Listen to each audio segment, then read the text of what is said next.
Hey guys, what's up? Earlier this week I sent out a tweet saying that a video was in the works. This is that video. Um, I really, I took so long to get this done because I wanted to make sure the primary sources, which I've asked players, and all of my information is correct and up to date and just overall great research, so that I can make a very quality video for you guys. So I've been taking my time with this, making sure everything's just freaking 100% for you, and if it isn't, I would make it 100%.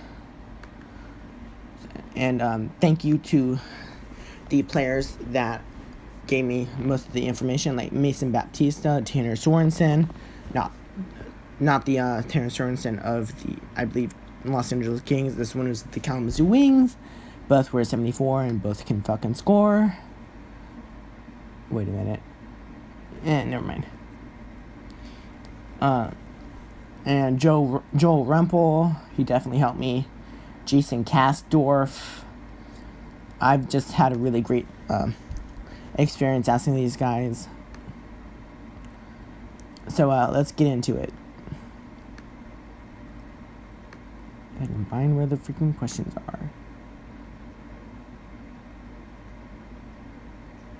are. This one is from Baptista himself. He said, here's the question, first of all.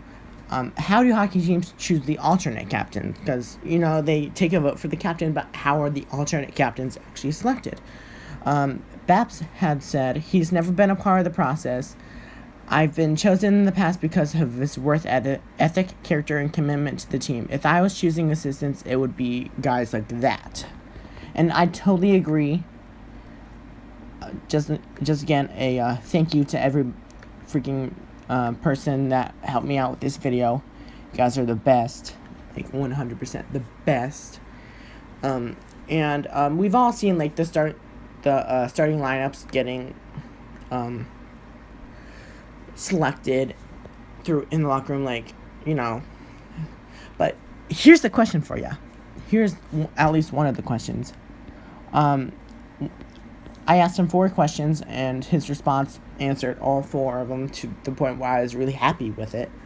The first one was, how do you know what line you're on every game? The second one is, how do you know what your position is going to be playing on that line? Number 3, what is the locker room atmosphere like after a playoff series loss? And number 4 is, how do you know if you're even in the lineup that game? Here's his response to that. Again, amazing character kind of guy. I still do love talking to him. He's a really nice guy. I definitely recommend, if you ever see him in public, just walking up to him. Here's his response. Hopefully lines don't change too much and everything is going good. Positions definitely don't change that often, and after a playoff loss, it's empty. There's no talking or feelings. It's just an empty feeling in there. So that kind of gives you life of, you don't want to fucking lose in the playoffs kind of thing. So let's move on to Joel Rumple's. Just a second. Okay, so here we go. His response is long. I give him 4 questions. 1 is, what is it like to lead a team out for warm-ups? Number 2 is, how would you know if you're the starter or the backup for a game? And number 3 was, what do players tend to do on non-game days when they don't have practice?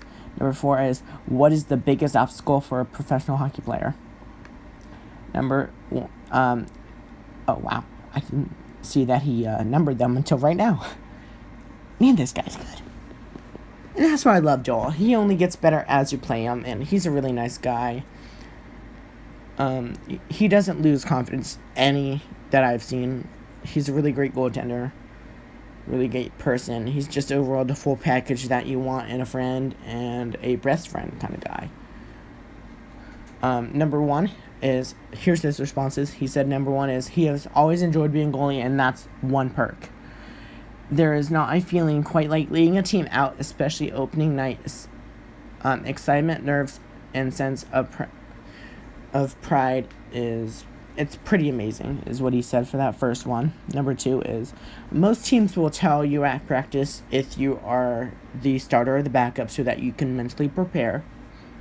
Okay, his answer to number 3 was, most people my age will spend it with family, taking them somewhere because we are gone so often. If you don't have a family, you will usually meet up with other friends and play video games or get out and fish or something. So it seems like the players try and mesh well and just hang out with each other outside with lots of friends. That's good. Definitely do that.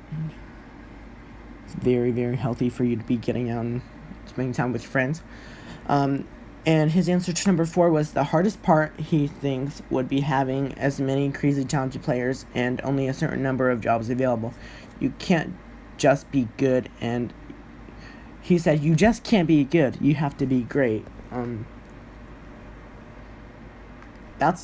Those are very satisfying responses. I'm very satisfied. I'm really happy I chose him. Here we go. Here's Jason Kasdorf. He's part of the reason why it took so long, because I was waiting for everybody to get a response back. But again, Kasdorf's a really great guy. He's an amazing goaltender. He really was coming along at the end, which sadly I did do an NHL Bus series. He was the first video in that series, which I love the guy. He's an amazing person. It was really hard for me to do a Bus series video on him because he's such a great guy, and he was really coming along at the end of that last season. I was sad to see him go to Germany. Here are the questions for him. It's, what is it like to lead a team out for a third period in a playoff game that you're winning versus a regular season game that you were winning? Number 2 was, what is a locker room atmosphere like in a regular season environment, in a playoff environment compared to a regular season environment? The third question was, how do you know when you've been called up or reassigned to an affiliated team? And the fourth is, what is your game day routine? Which the game day routine can definitely change from player to player. I personally, I don't play anymore. I'm actually looking for coaching jobs, which just forget about it. Forget about it. I'm just gonna leave it at, I'm looking for coaching jobs. Here's his responses. He says, number 1, he thinks that you have to keep some mindset regardless of the game, which that's really great advice. Don't treat playoff games like a different fucking like it's different, because just keep the mindset of it's the same kind of game. Yes, and try and fight hard. It's just another game is the kind of mindset that you want to have. And he says when you start changing things, that's when you start to get messed up. Okay? And the number 2 is, locker room is more focused a little intense in the playoffs. Guys are focusing more on taking care of the bodies because it's so many intense games. Okay? Number 3 is your coach or the GM calls you to tell you.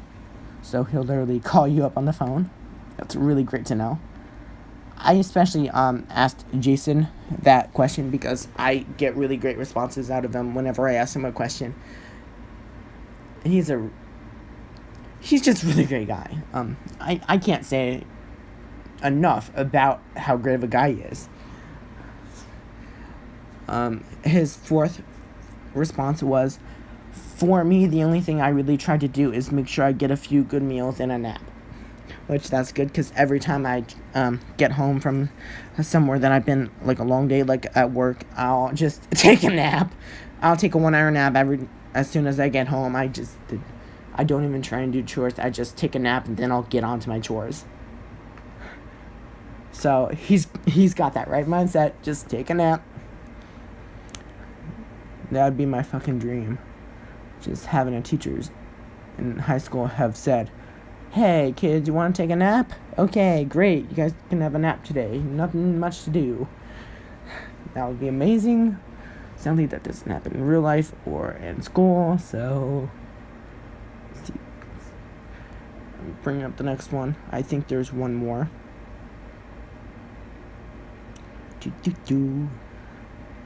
I'm sorry, this is taking so long. I have a different computer now. Let me find it here. I'm thinking that might have been it. But what I've experienced from guys is their game day routines is some of them go out to the bench and throw pucks. Some of them go into the stands and like wrap a stick, or they just like exercise going up and down stairs. Some of them play that game. I'm forgetting the name of it. The name of it. So if you know the name of this game, please put it in the comments. It's where you play kind of like hacky sack with soccer ball. I've seen guys do that. There's just a whole different like thing that you can do for a game day routine. And I'd say that basically, yeah, you need to hang out. These responses were really satisfying, really great. So again, another thank you to everybody that was involved in this. I really freaking appreciate it. I just really appreciate that. So yeah, that should be it. Thank you guys for watching. I will see you next time.